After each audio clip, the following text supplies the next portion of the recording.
Assalamualaikum warahmatullahi wabarakatuh. Perkenalkan, nama saya Awindia Anggar dari kelas 12 Farmasi akan menceritakan sedikit sejarah tentang Museum Radio Pustaka.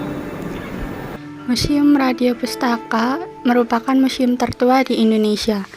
Museum ini berdiri sejak 28 Oktober 1890 yang didirikan oleh Patih Dalem KRA Sosrodiningrat IV, atau lebih sering kita kenal dengan nama Paheman Radio Pustaka.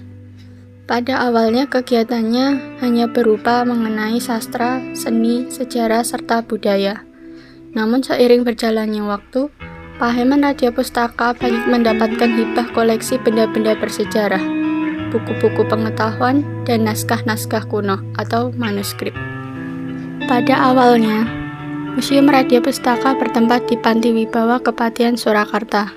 Karena letaknya yang di dalam komplek Kepatihan Surakarta, hal ini membuat banyak yang segan untuk masuk. Maka para pengurus berpikir untuk memindahkan Radio Pustaka. Atas izin sang pendiri serta berkenannya Sinuhun Pakubuwono X, Radio Pustaka resmi berpindah di Loji Kadipala Sriwedari yang dahulunya milik Johannes Bosselaar, seorang saudagar Belanda. Hingga saat ini disebut Museum Radio Pustaka. Terdapat 12 ruangan pada Museum Radio Pustaka. Yang pertama, ruang depan dan teras. Seperti halnya sebuah loji pada umumnya, bangunan ini memiliki teras yang digunakan sebagai akses masuk utama museum.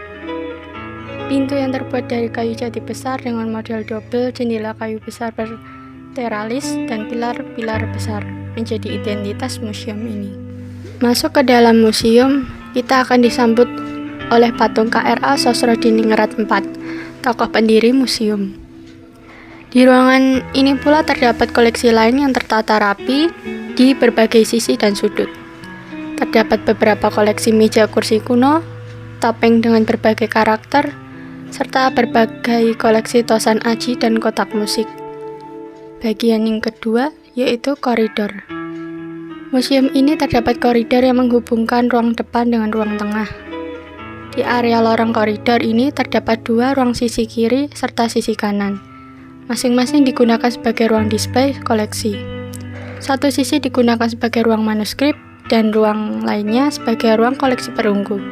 Serta area koridor sendiri terdapat berbagai koleksi yang bersejarah. Yang ketiga, ruang tosan aji. Tosan aji adalah senjata pusaka tradisional yang terbuat dari besi dan dianggap sebagai pusaka.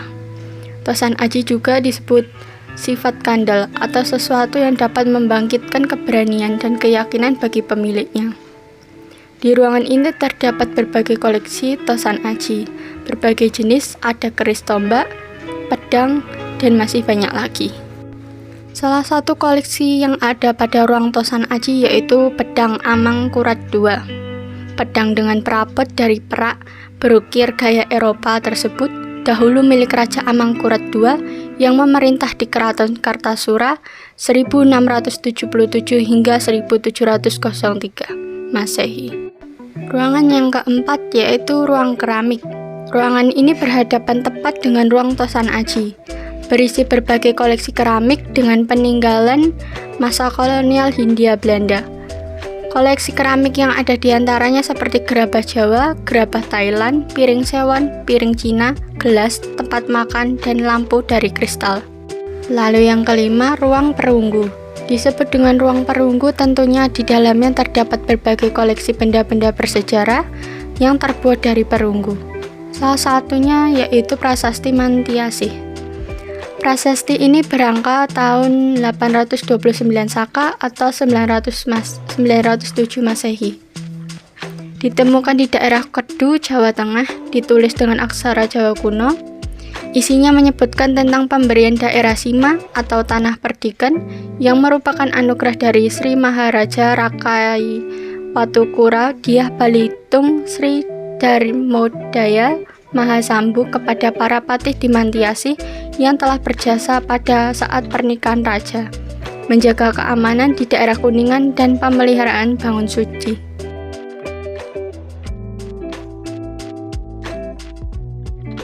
Berikutnya yang tampak dalam video merupakan ruang etnografi. Ruangan ini sebagai tempat penyimpanan berbagai koleksi karya seni dan benda-benda kebutuhan sehari-hari para bangsawan keraton. Benda koleksi ini diantaranya dipan, pakinan, alat makan, mesin jam, panggung, joli jempana, kremun, tempat sesaji, irah-irahan untuk pemain wayang orang, dan abdi keraton. Dan beberapa ruangan lainnya yaitu ruang manuskrip, ruang cantik Raja Mala, ruang miniatur yang terdapat miniatur Masjid Demak, lalu miniatur makam Imogiri, lalu ada ruang perpustakaan, serta ruang arca.